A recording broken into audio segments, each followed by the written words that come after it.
Vous est-il déjà arrivé, en regardant votre reflet, d'avoir l'impression de paraître plus âgé ou fatigué que vous ne l'êtes réellement? Alors que nous approchons tous de la soixantaine, et au-delà, certaines couleurs qui nous allaient si bien peuvent, insidieusement, commencer à ternir notre apparence, diminuant notre éclat naturel et nous vieillissant, souvent à notre insu. Dans cette présentation, je vais vous dévoiler 8 couleurs que l'on devrait envisager d'éviter après 60 ans, surtout si l'objectif est de conserver une apparence fraîche, énergique et jeune. Chacune de ces couleurs peut discrètement vous vieillir, tandis que de petits ajustements dans votre garde-robe peuvent vous aider à paraître nettement plus jeune, lumineux et plein de vitalité. Restez jusqu'à la fin, car vous découvrirez non seulement les couleurs à surveiller, mais aussi mes conseils pour choisir des teintes qui flattent votre carnation, sans avoir à renouveler toute votre garde-robe. Alors, commençons. Numéro 1, les tons beige et taupe. Une erreur fréquente après 60 ans est de trop miser sur le beige et le taupe. Bien que ces neutres doux puissent sembler rassurants ou élégants, ils risquent de ternir votre teint, vous donnant un air fatigué, voire plus âgé. Avec l'âge, notre peau perd naturellement de son éclat. Combiner ce teint adouci avec des couleurs neutres et discrètes comme le beige peut créer un effet plat qui accentue les ombres, les ridules et les irrégularités du teint. Les psychologues spécialistes de la perception des couleurs ont déterminé que l'être humain est naturellement attiré par le contraste. C'est ainsi que nous percevons la vitalité et la fraîcheur. Lorsque votre tenue se fond trop avec votre carnation, sans ce contraste essentiel, votre visage risque de passer au second plan au lieu de projeter une énergie saine et vivante. Prenez l'exemple de Carole, 72 ans, du Michigan. Elle adorait les pulls beiges et les vestes couleur sable, pensant cultiver un style classique et intemporel. Mais en passant à des crèmes plus riches, des bleus délicats et des coraux doux, les gens ont immédiatement remarqué qu'elle paraissait plus dynamique et même plus heureuse. Il ne s'agissait pas de changer toute sa garde-robe, mais de choisir des couleurs qui reflétaient la lumière encore présente en elle. Si vous aimez les tons neutres, ne les abandonnez pas complètement. Optez simplement pour des variations un peu plus vivantes. Des ivoires chauds, un camel doux ou un sauge discret peuvent toujours offrir une base neutre sans éteindre votre visage. La couleur est l'un des outils les plus simples à votre disposition pour changer la façon dont vous êtes perçu. Choisir des teintes qui vous subliment au lieu de vous plomber est l'un des moyens les plus rapides de laisser transparaître votre véritable attrait, quel que soit votre âge. Numéro 2, le jaune moutarde. Le jaune moutarde a peut-être eu son heure de gloire, mais après 60 ans, il peut s'avérer être l'une des couleurs les plus difficiles à porter avec grâce. Ce qui rend le jaune moutarde problématique, c'est son sous-ton terne et sourd, qui peut facilement accentuer un teint jaunâtre ou irrégulier sur une peau mature. En vieillissant, les tons dorés naturels de notre carnation s'adoucissent ou changent souvent. Au lieu de compléter notre peau, le jaune moutarde peut refléter et amplifier toute pâleur, vous faisant paraître plus fatigué, plus sombre et visiblement plus âgé que vous ne vous sentez réellement. Les psychologues des couleurs observent que les jaunes ternes ont tendance à alourdir visuellement lorsqu'ils sont portés près du visage. Plutôt que de rehausser vos traits, ils semblent les tirer vers le bas, soulignant les ombres et les imperfections qui pourraient autrement passer inaperçues. Pensez à Joyce, 74 ans, de l'Oregon, qui aimait l'aspect vibrant des foulards et chemisiers moutarde. Mais lorsqu'elle est passée à des jaunes plus vifs et plus purs, imaginez un jonquille doux ou un jaune beurre clair, elle a constaté que son teint paraissait instantanément plus frais, plus clair et plein de vie. Ses amis lui ont même demandé si elle avait adopté une nouvelle routine de soins, alors qu'en réalité, c'était simplement l'effet d'un meilleur choix de couleurs. Si vous aimez les tons chauds, ils peuvent certainement encore vous convenir. Cependant, au lieu du moutarde, choisissez des ors chauds et doux ou des jaunes clairs ensoleillés qui donnent de l'éclat sans alourdir votre visage. Parfois, il ne s'agit pas de renoncer à une famille de couleurs que vous chérissez, mais de trouver la nuance au sein de cette famille qui vous le rend bien. Si cette vidéo vous intéresse toujours et que vous trouvez ces remarques utiles, n'hésitez pas à commenter avec le numéro 2 ci-dessous pour me signaler votre présence. Et si vous n'êtes pas encore abonné à ma chaîne, je vous recommande de vous abonner et d'activer la cloche de notification pour ne manquer aucune de mes futures vidéos. Votre soutien me permet de continuer à produire du contenu de qualité conçu pour vous informer et vous inspirer. Maintenant, continuons. Numéro 3, les gris cendrés. Le gris peut être élégant, moderne et raffiné. Pourtant, tous les gris ne se valent pas, surtout après 60 ans. Les gris cendrés, ceux caractérisés par un sous-ton froid et plat, peuvent drainer la chaleur naturelle de votre peau et de vos cheveux, vous laissant paraître plus pâle, plus fatigué et nettement plus âgé.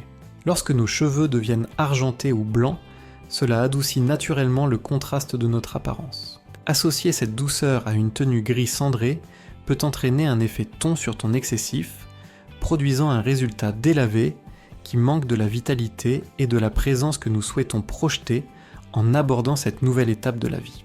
Les experts en esthétique visuelle soulignent souvent l'importance du contraste pour préserver une apparence jeune. Sans une distinction suffisante entre votre tenue et votre coloration naturelle, vos traits peuvent perdre leur définition et votre énergie peut sembler diminuer, même si vous vous sentez intérieurement vibrant et plein de vie. Prenez Patricia, 68 ans, de Pennsylvanie, qui privilégiait auparavant les vestes et pantalons gris cendrés.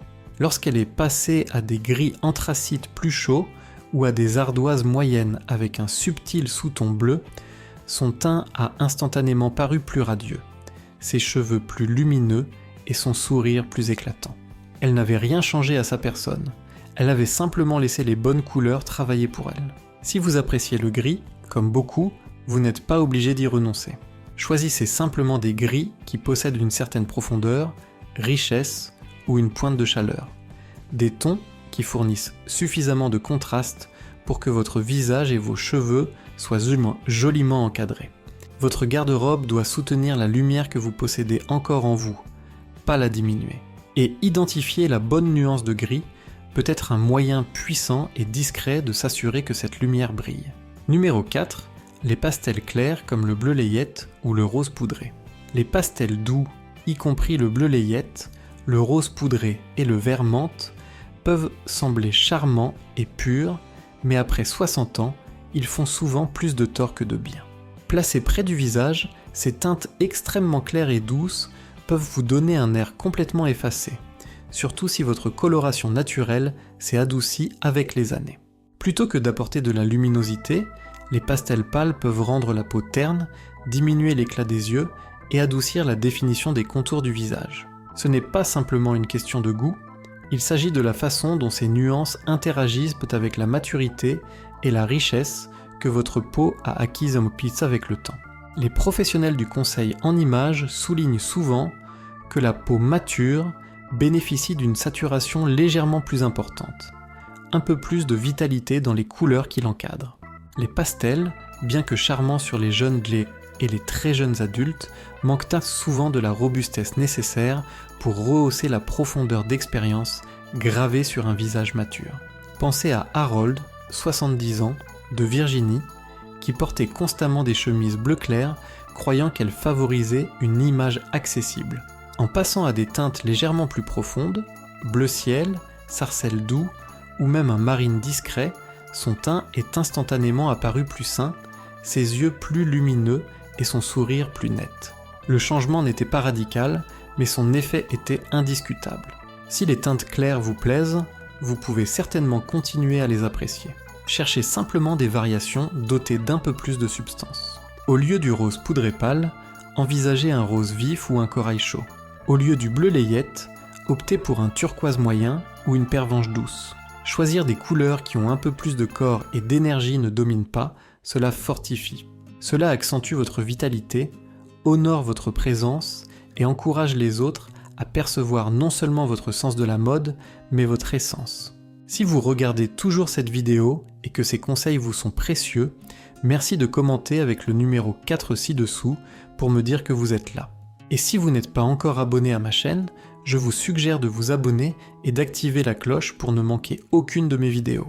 Votre soutien me permet de continuer à créer du contenu de qualité pour vous informer et vous inspirer. Maintenant, poursuivons. Numéro 5, le marron foncé. Le marron foncé est souvent perçu comme une couleur riche et rassurante, mais après 60 ans, il peut involontairement vous vieillir en créant un aspect plat et lourd qui ternit vos traits. Contrairement au noir, qui offre un contraste net, ou aux tons terre chaud qui peuvent donner de l'éclat, le marron foncé a tendance à absorber la lumière sans beaucoup la réfléchir. Porté près du visage, en particulier sur les vestes, les pulls ou les foulards, il peut créer des ombres qui accentuent les rides, rendent votre expression plus sévère et donnent à votre peau un air plus fatigué qu'elle ne l'est réellement. Les chercheurs en théorie des couleurs parlent de la réflectivité de la lumière, c'est-à-dire la capacité de certaines couleurs à renvoyer la lumière sur le visage. Le marron foncé, surtout s'il a un fini mat ou manque de texture, réfléchit très peu de lumière. Cela peut conduire à une apparence terne, voire austère, qui ne reflète pas l'énergie et la gentillesse encore évidentes dans votre expression. Pensez à Suzanne, 66 ans, de l'Ohio, dont la garde-robe était remplie de chemisiers et de vestes couleur expresso. Lorsqu'elle a commencé à les remplacer par des teintes plus chaudes comme l'oranger brûlé, l'olive profond ou la cannelle douce, elle a observé non seulement une amélioration de l'aspect sain de sa peau, mais aussi que les gens semblaient plus réceptifs et amicaux en interagissant avec elle. Ce n'était pas une question de vanité, c'était une question de visibilité. Vous n'avez pas besoin d'éliminer complètement le marron, mais optez pour des variantes plus claires et plus chaudes comme le camel, le bronze ou le chocolat peut adoucir vos traits tout en offrant cette sensation classique et ancrée. En vieillissant, notre objectif n'est pas de nous fondre dans le décor, c'est de rester visible, confiant et pleinement présent. La bonne couleur ne crie pas. Elle met en valeur, elle soutient et elle permet à la personne qui la porte de briller sans interférence. Numéro 6, les tons bordeaux et lit de vin. Le bordeaux, le marron rouge et les teintes lit de vin peuvent sembler des choix élégants et matures, mais à mesure que nous avançons en âge, ces tons rouges foncés peuvent involontairement attirer l'attention sur les aspects même que nous préférerions minimiser. Ces couleurs ont tendance à accentuer toute rougeur naturelle de la peau, rendant ainsi les capillaires éclatés, les marbrures ou la rosacée plus apparents. Pour ceux d'entre nous dont la peau devient plus sensible ou réactive avec le temps, ces nuances peuvent amplifier l'apparence de l'inflammation ou d'un teint irrégulier, en particulier sur les joues et autour du nez. La psychologie des couleurs indique que les teintes à base de rouge transmettent intensité et audace. Bien que cela puisse être valorisant avec modération, lorsqu'elles sont portées près du visage sous des formes profondes et saturées, elles peuvent rivaliser avec vos traits plutôt que les compléter. Le résultat est que vous pourriez paraître plus rougeau, plus sérieux ou même plus las que vous ne l'êtes réellement. Joanne, 73 ans, du Nouveau-Mexique, aimait autrefois porter un cardigan bordeaux pour les occasions spéciales. Cependant, lorsqu'elle l'a échangé contre un châle rose poudré avec un délicat chatoiement, une transformation s'est produite. Sa peau paraissait plus nette, ses yeux plus brillants et son allure générale plus légère. Elle n'a pas sacrifié sa sophistication.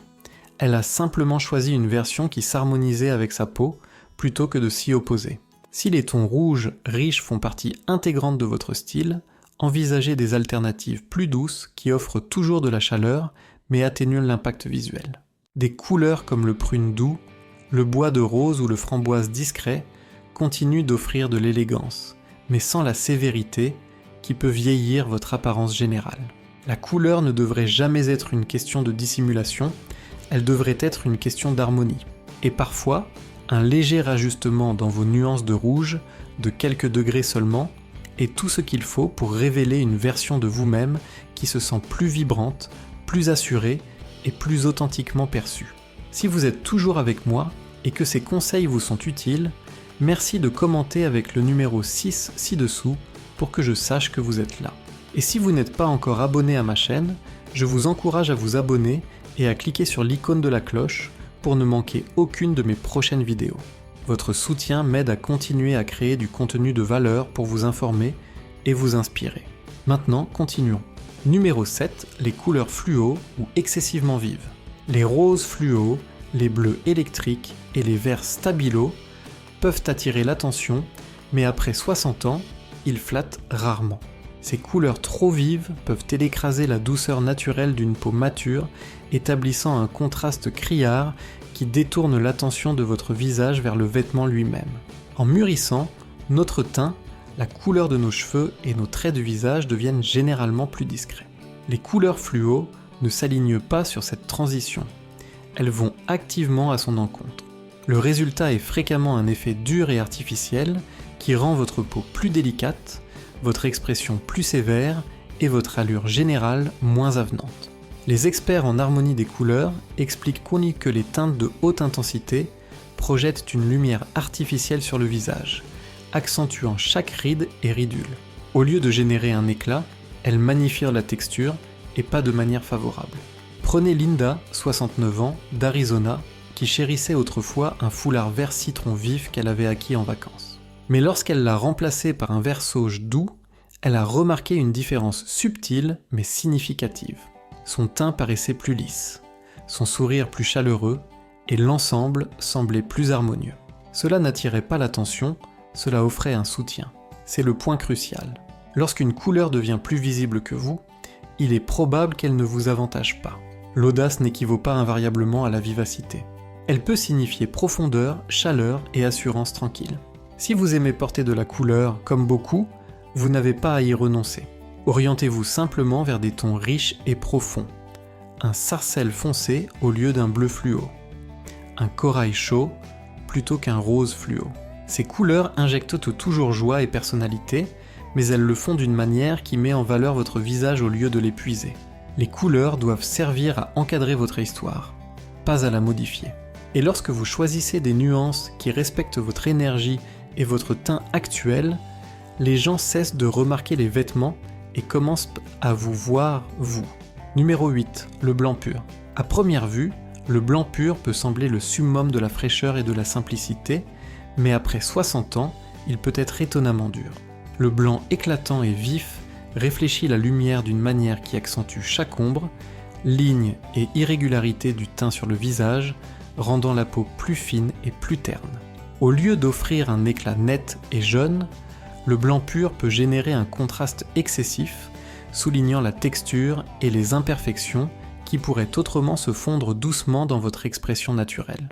Il attire l'attention sur les aspects que vous ne souhaitez pas mettre en évidence et détourne l'attention de la chaleur et de la vitalité qui font encore partie intégrante de vous. Les stylistes qui s'adressent à une clientèle plus âgée recommandent fréquemment de remplacer le blanc pur par des options plus douces comme l'ivoire, le crème, le beige chaud ou même un gris tourterelle très clair. Ces teintes continuent de paraître fraîches et lumineuses, mais elles projettent une lumière plus douce et plus indulgente sur le visage, estompant les imperfections et apportant une chaleur flatteuse à la peau. Pensez à Margaret, 75 ans, de Caroline du Nord, qui privilégiait autrefois les chemisiers blancs impeccables. Elle a toujours cru qu'ils lui donnaient un air professionnel et soigné. Mais lorsqu'elle est passée à des hauts ivoires doux et crème, quelque chose a changé. Sa peau paraissait plus lisse, ses yeux plus chaleureux, et elle avait l'air plus reposée, sans rien changer d'autre à sa routine. Si vous appréciez l'apparence des couleurs claires, vous n'êtes pas obligé de les abandonner. Vous devez simplement être un peu plus exigeant quant au type de lumière que vous laissez sur votre peau. Opter pour des blancs plus doux ne diminue pas votre présence, cela l'enrichit. Cela établit un cadre flatteur et sans effort autour de votre visage qui permet à votre beauté naturelle, et non à votre tenue, d'être au premier plan. Dans un monde qui prône parfois la dureté dans la poursuite du style, il y a une véritable force à choisir la douceur à la place. Et cela peut commencer par la simple décision d'adoucir les couleurs qui résident le plus près de votre cœur. Réflexion finale. En conclusion de la présentation d'aujourd'hui, je vous encourage à prendre un moment pour réfléchir aux 8 couleurs dont j'ai parlé. Laquelle vous a le plus surpris ? Quelle couleur envisagez-vous de réévaluer dans votre garde-robe personnelle dès maintenant ? Je suis très intéressé par vos réflexions. Alors, s'il vous plaît, laissez un commentaire ci-dessous, partageant une idée que vous avez retenue et comment vous comptez l'appliquer pour rajeunir votre style et honorer la personne énergique et sûre d'elle que vous êtes aujourd'hui. Gardez à l'esprit que modifier votre palette de couleurs ne consiste pas à adhérer à des règles strictes ou à abandonner votre sens unique de la mode. Il s'agit de choisir des teintes qui vous élèvent, reflètent votre dynamisme intérieur et vous aident à montrer la meilleure version, la plus radieuse de vous-même, à tout le monde. Chaque décision que vous prenez, y compris les plus petites comme la couleur d'une chemise ou d'un foulard, a le pouvoir soit d'ajouter à votre âge perçu, soit de le diminuer. Et l'aspect le plus valorisant est que vous conservez le plein contrôle de cette décision. Merci d'avoir regardé aujourd'hui. J'apprécierais vraiment d'avoir de vos nouvelles. Postez un commentaire ci-dessous pour partager une leçon retenue aujourd'hui et comment vous comptez l'intégrer dans votre vie. Vos perspectives sont précieuses pour moi, alors n'hésitez pas à les exprimer. Lire vos commentaires me motive et m'encourage énormément. Si vous avez trouvé cette vidéo agréable et bénéfique, merci de lui donner un j'aime, de vous abonner à ma chaîne et de la partager avec d'autres. Votre soutien me permet de continuer à produire du contenu de valeur pour vous éclairer et vous inspirer. Merci pour votre temps et j'ai hâte de vous retrouver dans la prochaine vidéo.